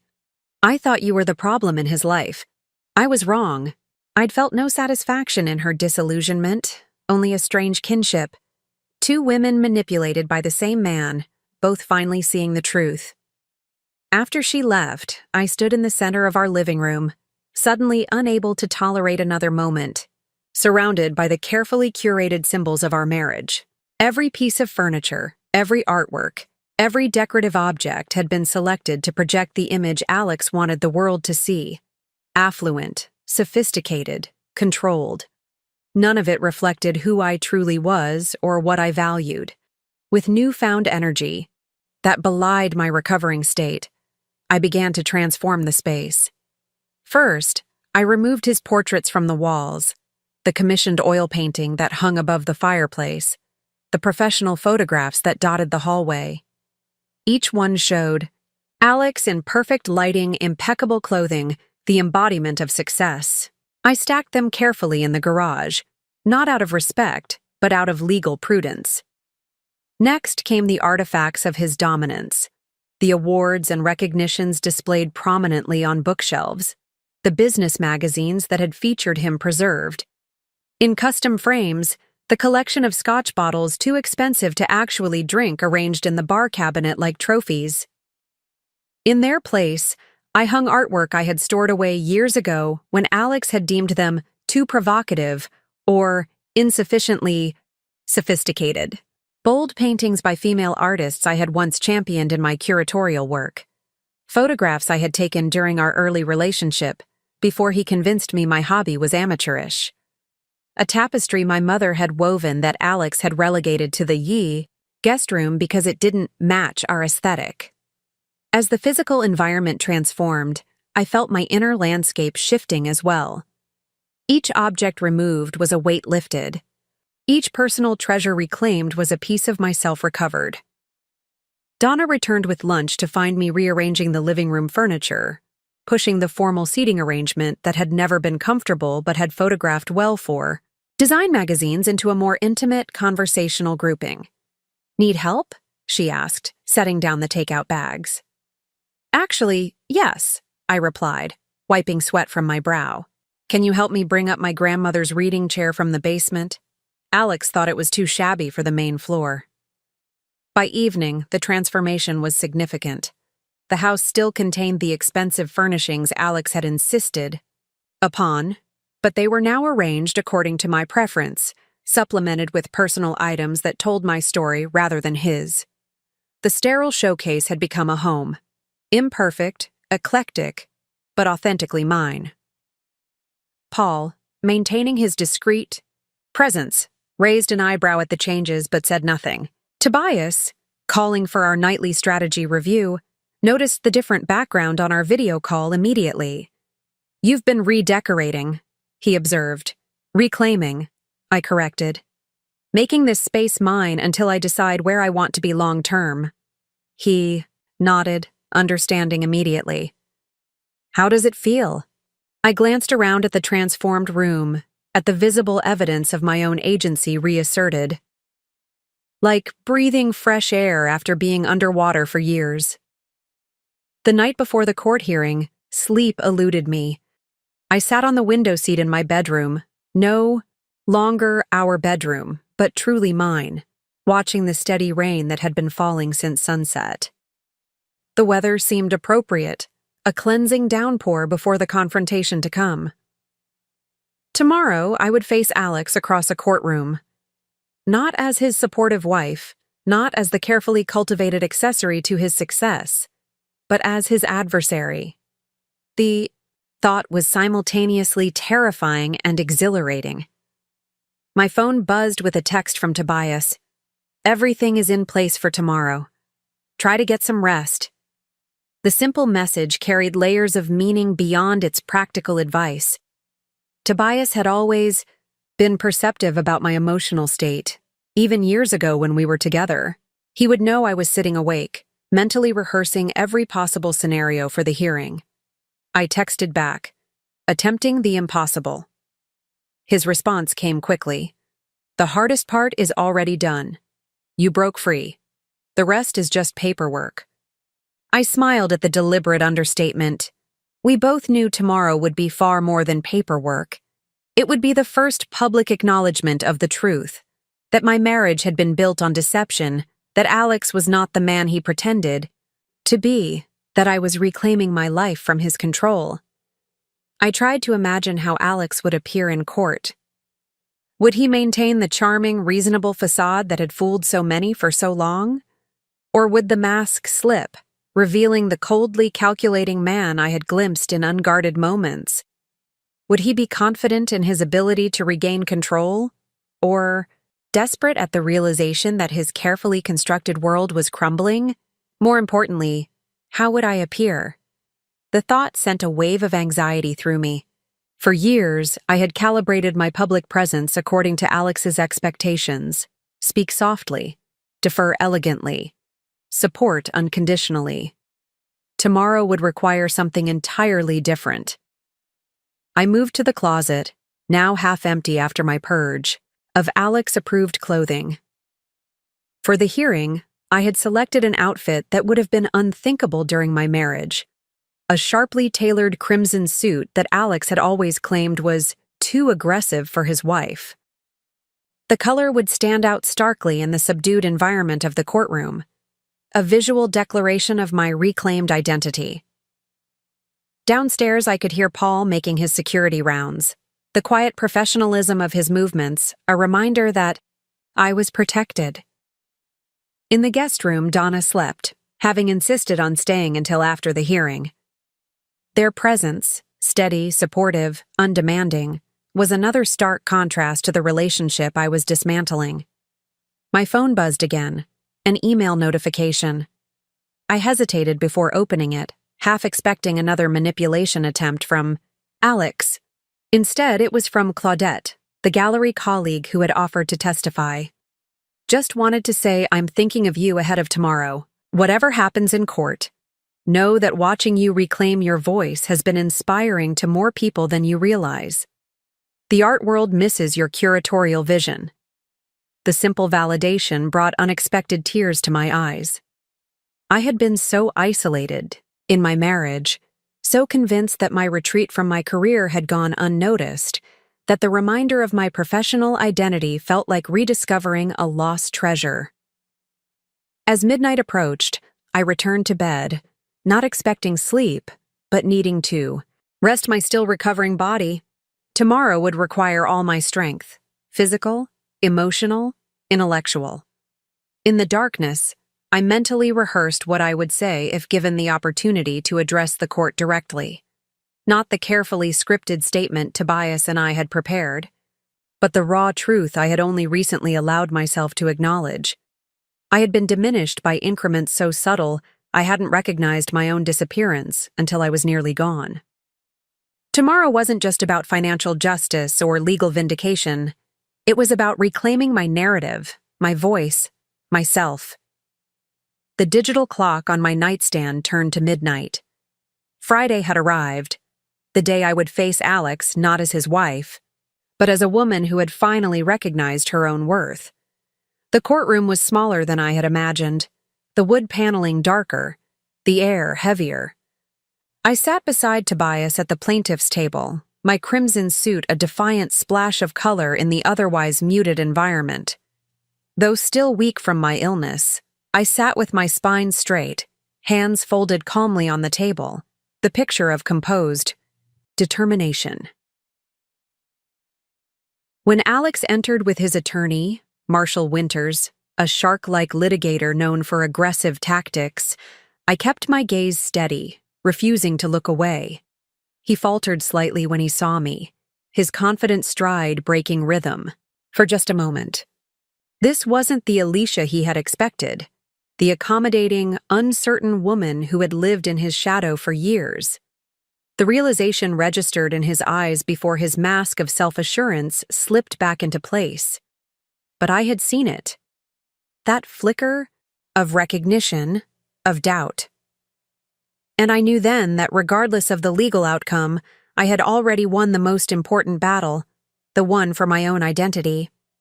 Alex wore his court appearance like another carefully tailored suit, somber, respectable, the very picture of a wronged husband. As he settled at the defendant's table, he attempted to catch my eye, his expression arranged in a familiar configuration of concern and affection, the look he had perfected for public consumption. I met his gaze without emotion, then deliberately turned my attention to the papers before me. His manipulative toolkit wouldn't work today. He was performing for an audience that no longer existed. Judge Reeves entered, a silver-haired woman with piercing eyes and efficient movements. After the formalities, she addressed the core issue directly. This is an emergency hearing regarding alleged financial misconduct during pending divorce proceedings, she stated, reviewing the file before her. Mr. Reynolds, your attorney has filed a motion claiming the divorce papers were signed under false pretenses. Mrs. Reynolds, your attorney has countered with evidence of systematic financial fraud. Let's address the signature issue first. Marshal Winters rose, his voice oozing with practiced indignation. Your Honor, my client was deceived into signing documents he believed were related to medical insurance. This constitutes fraud and invalidates the entire filing. Tobias stood, his calm presence a stark contrast to Winters' theatrical outrage. Your Honor, Mrs. Reynolds never misrepresented the documents. Mr. Reynolds chose not to read what he was signing. A pattern of behavior.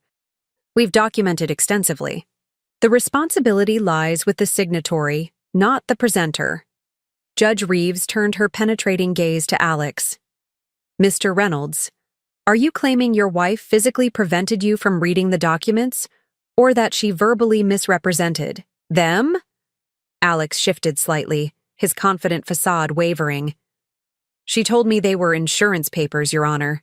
Given her illness, I had no reason to doubt her. Did you read them before signing? Judge Reeves pressed. A pause. I glanced at them. She had marked where I needed to sign. So you willingly signed legal documents without thorough review, Judge Reeves stated rather than asked. That's hardly a compelling argument for fraud, Mr. Winters. As the hearing progressed, the full extent of Alex's financial deception was laid bare through Tobias's methodical presentation. Bank statements, transfer records, timestamps that coincided with my hospitalization, all painting a damning picture of calculated betrayal. When it was Alex's turn to speak, he attempted to redirect, portraying himself as the victim of my manipulation and Tobias's vindictive interference. My wife has been unwell, Your Honor. She's clearly being influenced by her former boyfriend, who has had an agenda against our marriage from the beginning. I felt rather than saw Tobias tense beside me, but his voice remained measured as he objected. Mr. Reynolds is attempting to deflect from the documented evidence of his own misconduct by making unfounded accusations about counsel's motives. Judge Reeves nodded curtly. Sustained. Mr. Reynolds, restrict your comments to the financial matters at hand. The most revealing moment came when Tobias presented the recording of my conversation with Veronica, a conversation she had consented to have documented after realizing the extent of Alex's deception. Her clear, measured voice filled the courtroom, describing how Alex had manipulated funds from her investment firm, how he had planned their future using money stolen from both me and her clients.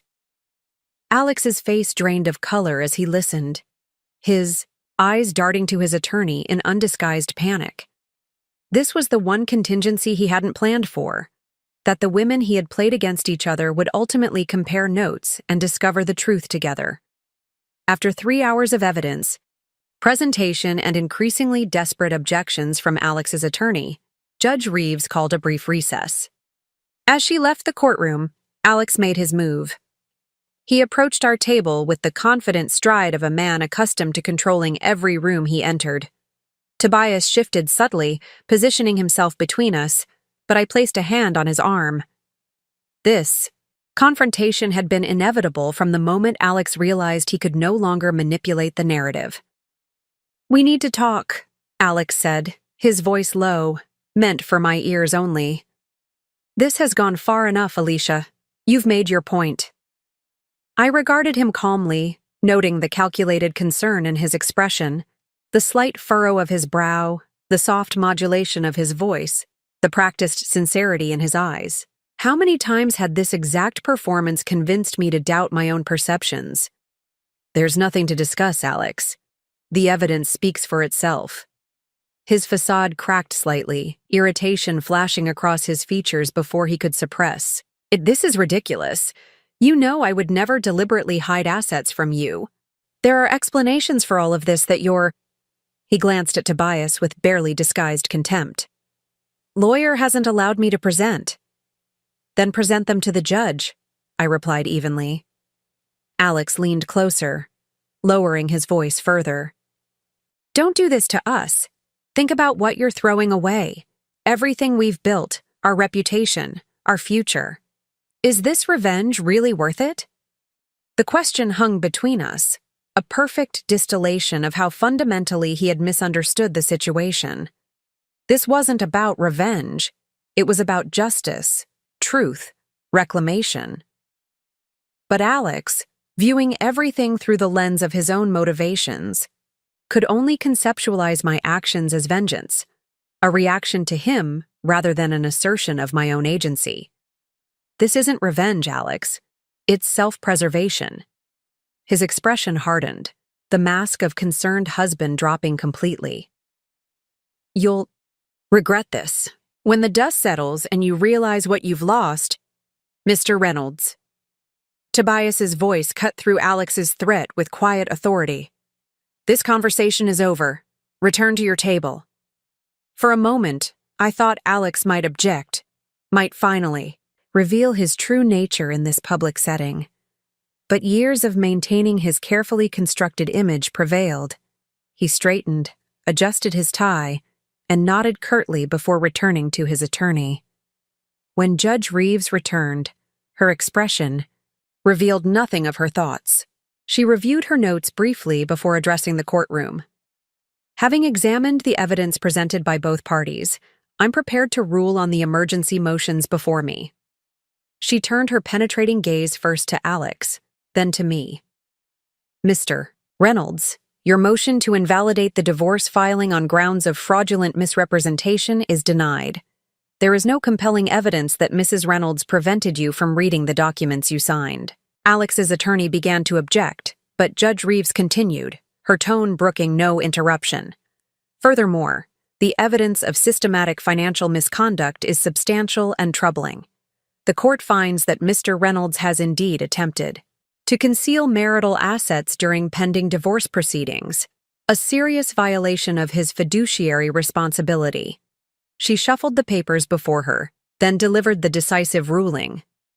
Therefore, I am granting Mrs. Reynolds's motion for emergency, injunctive relief. All assets currently frozen will remain so until final divorce proceedings. Mr. Reynolds is ordered to provide a complete accounting of all financial activities for the past 3 years, including all offshore accounts and business arrangements. Failure to comply fully will result in contempt charges. She paused, her gaze sharp as she addressed Alex directly. Mr. Reynolds, the court takes a particularly dim view of attempts to hide assets while a spouse is medically incapacitated. Consider yourself fortunate that Mrs. Reynolds has not yet pursued criminal charges for financial fraud. The finality in her voice was unmistakable. This wasn't a suggestion or a preliminary ruling. It was decisive judgment. Alex had lost, not just the motion, but the carefully constructed narrative that had allowed him to operate unchecked for so long. As the implications of the ruling settled over the courtroom, I caught a glimpse of Alex's expression, a momentary crack in his composure that revealed genuine shock. He had truly believed, until this very moment, that his charm and manipulations would prevail as they always had before. But the rules had changed. Or perhaps more accurately, I had changed, transformed from the accommodating, doubt-filled woman he had systematically created into someone capable of standing firmly in her own truth. 2 weeks after the court hearing, I stood in the doorway of my new apartment, cardboard boxes stacked neatly around me, sunlight streaming through uncovered windows. The space was smaller than the house I had shared with Alex, a 2-bedroom unit in a renovated textile mill in the Arts District, but it felt infinitely more spacious without the weight of pretense and performance. After Judge Reeves's ruling, Events had unfolded with surprising speed. Alex, faced with the prospect of a full financial investigation that would likely uncover even more damning evidence, had suddenly become amenable to settlement negotiations. Tobias had leveraged this unexpected cooperation ruthlessly, securing terms that would have been unimaginable just weeks earlier. "He's cutting his losses," Tobias had explained during our strategy session. "The longer this drags on, the more damage to his professional reputation. He needs this to end quickly and quietly." The settlement had been finalized yesterday, a clean division that left me with resources to rebuild my life entirely on my terms. The house would be sold, the proceeds split. My name was now on separate accounts that Alex couldn't access. The offshore funds had been traced and reclaimed. My financial future was secure. But more valuable than the monetary settlement was the recovery of my sense of self. As I began unpacking books into the built-in shelves of my new living room, art monographs and exhibition catalogs I had kept hidden in the basement of our marital home, I felt a profound contentment that had nothing to do with material security. Donna arrived around noon, carrying a small houseplant and a bottle of champagne. "Housewarming essentials," she announced, setting them on the kitchen counter. I smiled, accepting both gifts with genuine pleasure. "It's barely noon." "It's exactly noon," she corrected, checking her watch. "And if ever a moment called for celebration, it's this one." As she popped the cork and filled 2 juice glasses, proper stemware still buried somewhere in the moving boxes, I reflected on how much had changed in such a short time. The pneumonia that had seemed like such misfortune had become the catalyst for my liberation. Alex's careless signing of divorce papers had set in motion a chain of events that exposed the true nature of our marriage. Tobias's steadfast legal strategy had transformed a potential crisis into an opportunity for justice. "To new beginnings," Donna said, raising her glass. "And old friendships," I added, clinking my glass against hers. "I don't think I ever properly thanked you for standing by me through all of this." Donna shook her head, dismissing my gratitude. "You would have done the same for me. Besides, watching you reclaim your life has been the highlight of my year." After our impromptu celebration, we continued unpacking, transforming the blank canvas of the new apartment into a space that reflected my tastes, my priorities, my aesthetic. No more sterile minimalism designed to impress Alex's colleagues. No more muted color palette chosen to create the right backdrop for his professional image. Instead, vibrant artwork covered the walls. Comfortable furniture invited relaxation rather than formal entertaining. And books, so many books, filled every available shelf.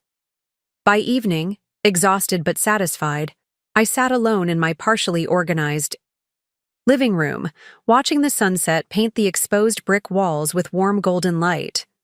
My phone buzzed with a text from my mother. "Got my flight booked for next weekend.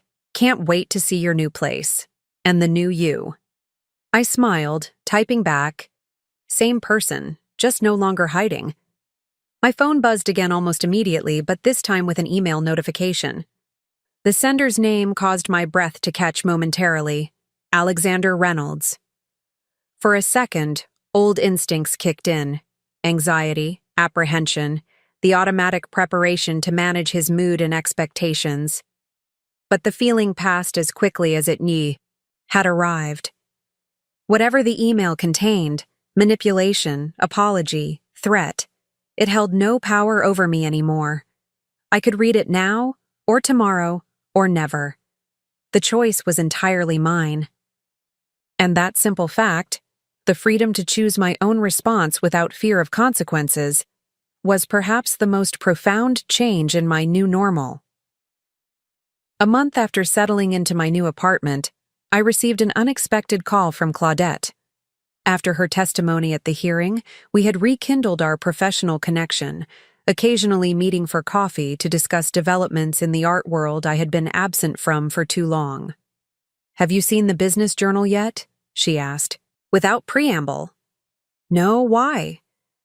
I balanced my phone between ear and shoulder as I watered the steadily growing collection of plants that now brightened my living space. There's a feature on financial misconduct in investment firms. Your ex-husband is mentioned, not by name, but the details make it clear who they're talking about. Apparently, there's an ongoing investigation into his firm's practices. I set down the watering can, surprised by my own lack of reaction. A few months ago, news of Alex facing professional consequences would have filled me with anxiety. Not for him, but for how his mood would affect our home life, how I would need to manage the fallout of his stress and anger. Now, it was simply information, relevant but not destabilizing. That's not surprising, I said. Based on what came out during the divorce, there were clearly larger issues at play. That's not all, Claudette continued, her voice lifting with barely suppressed excitement. The Haverford Gallery is looking for a new curator for their Contemporary Women Artists program. The director specifically asked if I thought you might be interested in returning to the field. This news hit differently, a sudden spark of possibility I hadn't allowed myself to consider yet. My career, once vibrant and promising, had been gradually sidelined during my marriage. Not through any explicit demand from Alex, but through 1,000 small discouragements, scheduling conflicts that always prioritized his work, subtle undermining of my accomplishments until continuing felt like swimming against an overwhelming current. I don't know, I admitted. It's been years. But you've kept up with developments, Claudette pressed. I've seen your bookshelves. And talent doesn't disappear, Alicia. It just waits for the right conditions to flourish again. After we hung up, I sat at my small dining table, considering the unexpected validation from multiple directions. The art world hadn't forgotten me. My professional identity hadn't been erased by years of playing the supportive wife. And Alex, the man who had seemed so powerful, so in control of our shared reality, was facing the natural consequences of his actions without my involvement. Later that afternoon, as I was browsing exhibition catalogs online, considering whether to accept the gallery's invitation to interview, my doorbell rang. I opened it to find Paul, Tobias's brother who had provided security during the most uncertain days of my divorce, standing there with an unexpected formality. Mrs. Ms. Warner, he corrected himself, using my reclaimed maiden name. I'm not intruding. Not at all, I said, genuinely pleased to see him. Is everything all right? He nodded. Everything's fine. I'm actually here unofficially. I've started my own security consulting firm, and I'm reaching out to people who might need our services. I invited him in, offering coffee which he accepted, with the same quiet efficiency that had characterized his presence at my home during the divorce proceedings. I don't imagine I need security services anymore, I said as I handed him the coffee. Probably not, he agreed, but network security, privacy consulting, those might be relevant, especially if you're returning to professional life. I raised an eyebrow. News travels fast. Tobias mentioned it, Paul admitted. He keeps tabs on you. Not intrusively, he added quickly. He just cares.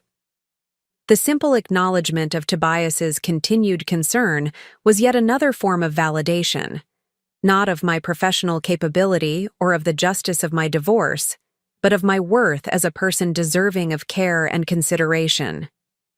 As Paul outlined his new venture, I found myself genuinely interested, asking questions about digital security and professional privacy that would have seemed irrelevant during my marriage, but now felt like important considerations for my newly independent life. When he left, promising to email more information, I realized how dramatically different these interactions were from my life just months ago.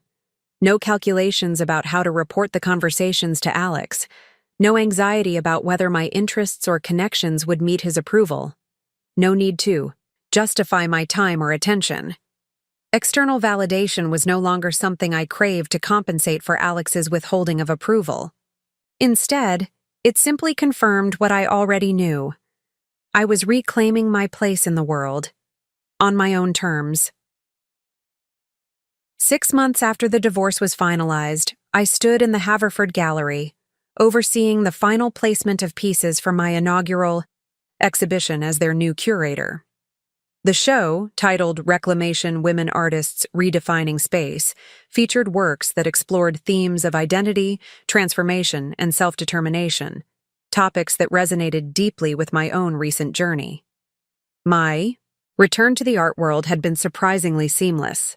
Rather than finding myself irrelevant after years away, I discovered that my perspective had been enriched by my experiences. I understood the power dynamics depicted in certain works with a visceral knowledge that went beyond academic appreciation. I recognized the subtle visual language of constraint and liberation in a way I couldn't have before. As I adjusted the lighting on a particularly powerful installation piece, my phone vibrated in my pocket.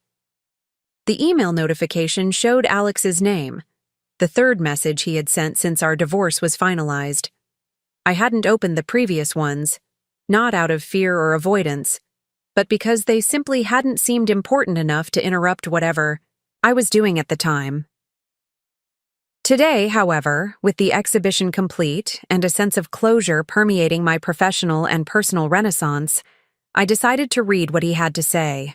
The message was brief. Alicia, I'm leaving Boston. The investment firm has undergone restructuring, and my position has been eliminated. I've accepted an offer in Seattle. Before I go, I wanted to acknowledge that the end of our marriage was primarily my responsibility. My therapist suggests this kind of communication is important for my recovery process. I hear you're curating again. That's good. You were always at your best in that role. Alex, I read the message twice, noting the careful wording. Not quite an apology, not fully an acknowledgement of wrongdoing, but the closest Alex could likely come to admitting fault. The reference to therapy was unexpected, a sign that perhaps he was confronting aspects of himself that had remained unexamined during our marriage. The most revealing part, though, was his comment about my curatorial work. Even in what was ostensibly a message of reconciliation, he couldn't resist defining when I was at my best, still attempting, however subtly, to assert his authority to evaluate and judge my choices. I closed the email without replying, neither angry nor pleased, simply unaffected. Alex's opinion, once the guiding force of my existence, was now just one perspective among many, and not a particularly important one at that. Everything all right? Tobias's voice drew my attention back to the present moment. He stood in the gallery doorway, looking slightly out of place in his tailored suit among the contemporary art installations, but his warm smile belonged perfectly in my new life. Our relationship had evolved in unexpected ways since the divorce. The professional connection had gradually softened into friendship, and recently, into something with the potential to become more. We were proceeding cautiously, both aware of the complicated history and the importance of my newly established independence.